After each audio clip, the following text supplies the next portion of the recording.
How are you folks tonight? Me? I'm grand. Just grand. I'm Dr. Bear, and I'll be your host tonight. Do you have any appetizers? May I bring you some questions? Welcome to Robert's Philosophy Bistro. Holy KATZENJAMMER, kids, on the uses and misuses of swearing. 12th of February, 2015. Editor's note. The point of this post is that swearing can at times be needless, overused, immature, hostile, and dull. However, to make this point, I use a fair amount of that language. If you are not jaded, not callous, and not used to this sort of talk, I commend you, but I do recommend that you not read further. Continuing my tradition of ambiguous Valentine's Day posts, I would like to talk about swearing. Now, I appreciate swearing as much as anyone. I grew up in the Swabian parts of Germany and remember the noble words of the regional hero Götz von Berlichingen. I remember being amazed at the ability of a friend of mine, Cooter, to carry on whole complex conversations by simply changing the inflection of 3 little words. Fucking shit, man. One of the kindest, warmest men I know uses fuck the way my dog sheds hair, and I honestly wouldn't change him.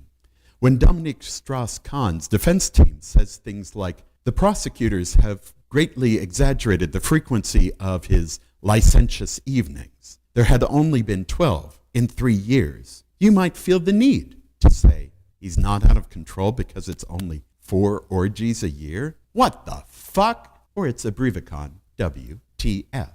Certainly, what in the world seems too mild to be appropriate, and what the hell almost seems too mild. But if we are commenting on this shameful man, or men like him in general, or the French culture of sexism which allows this to happen, or the IMF and its policies, shouldn't we try to do it with creative words that diminish and shame without making us sink to a comparable level of boorishness and harshness? I think there comes a time when we must learn to use language judiciously and creatively, rather than the short barrel blast of hell, shit, damn, or fuck. First of all, it is used in contexts where it is totally unnecessary. Hey, redneck driving down the road trying to look ghetto. It is not necessary to say anything to that annoying tool minding his own business on the sidewalk. It certainly is not necessary to spout an obscenity like a mid-Pennsylvania farm well spouts frack waste. What you look like is a pimpled piece of immaturity trying to shock the junior high librarian with his newly learned potty words. And this goes double for you, soft, maturity-frozen guys who don't seem to own long pants. So guys, if you see someone harming an animal or disrespecting a woman, you might give them a piece of your mind, but save it for then. Secondly, swearing in general, and the Big Four in particular, is overused. American culture at this point in the 20th century is overloaded with swearing. In everyday interaction, one hears the sort of language one would have expected from Persian Gulf war vets, homeless psychotics mumbling to the voices they hear, or drunken, gaudy teenagers taking the train home from a night out. Blue language is used as adjectives and adverbs when a person might really mean, I'm all like, you know? Unrepeatables are repeated like birds in an Escher print. Among the many things psychologist Steven Pinker discusses in his book, The Language Instinct, is swearing. It seems to exist in one form or another in most cultures, enough that the use of harsh language might be hardwired into the linguistic centers of the brain.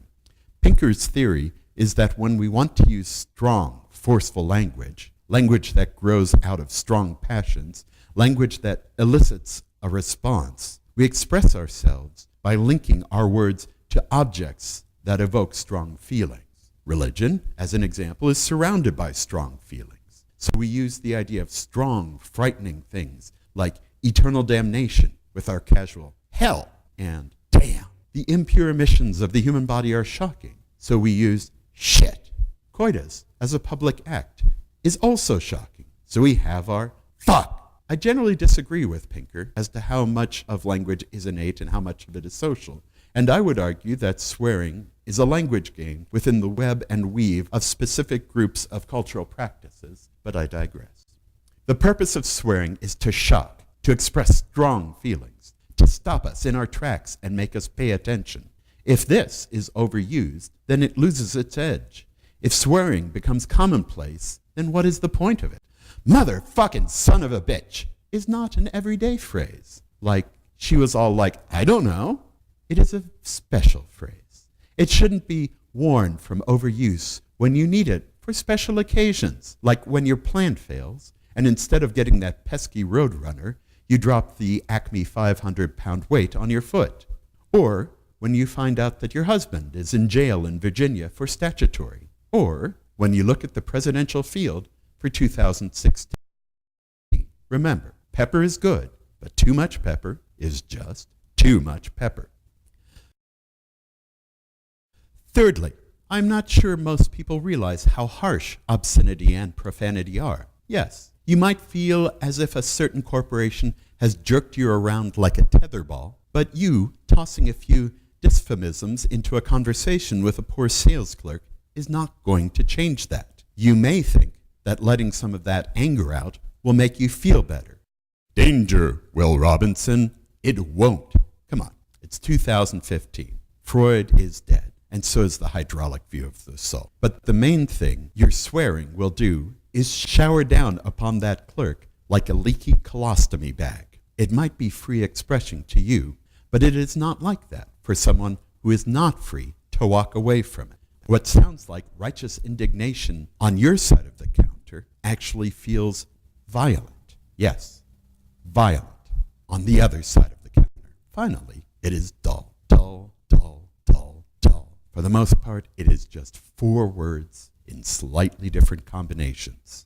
I remember my mother telling me that she felt only a small mind could not find more creative and original ways of expressing themselves than relying on a small collection of borrowed vulgarities. Is that all you've got? Wouldn't it be better to have more interesting things to say? Shouldn't your colorful language have a wider palette? I'm not saying that everyone has to be Captain Haddock-esque about it, but if you must express yourself, express yourself. When the Patriots intercepted that pass on the goal line, the first thing out of my mouth was, "Holy KATZENJAMMER, kids!" I had a wonderful coworker who would yell, "Son of a motherless goat," if she dropped a book on her foot. Be creative. Say things like, "Dick Whittington's cat," or 190 pounds of broken pencils would be a lot less of a waste of carbon than you are. Or, "Good thing you're a mouth breather, because I certainly never expect anything more valuable than halitosis to come out of there."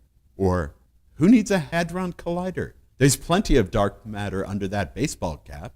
Make up euphemisms. He'll be all over her like a pickpocket at a kangaroo ranch. Find random expressions and make them your own. It is a global village. Borrow some Himmel und Donnerwetter or some Kaput je Moje. After all, which were the best parts of this post? The big 4 or the colorful words I just used? In most cases, it is best to speak like a gentleman. But if you must swear, by Tutatus, swear with flair. Until next time, take care of yourself. You can either contribute to the dullness or shock with your color and your charm. Affectionately yours, Dr. Barry.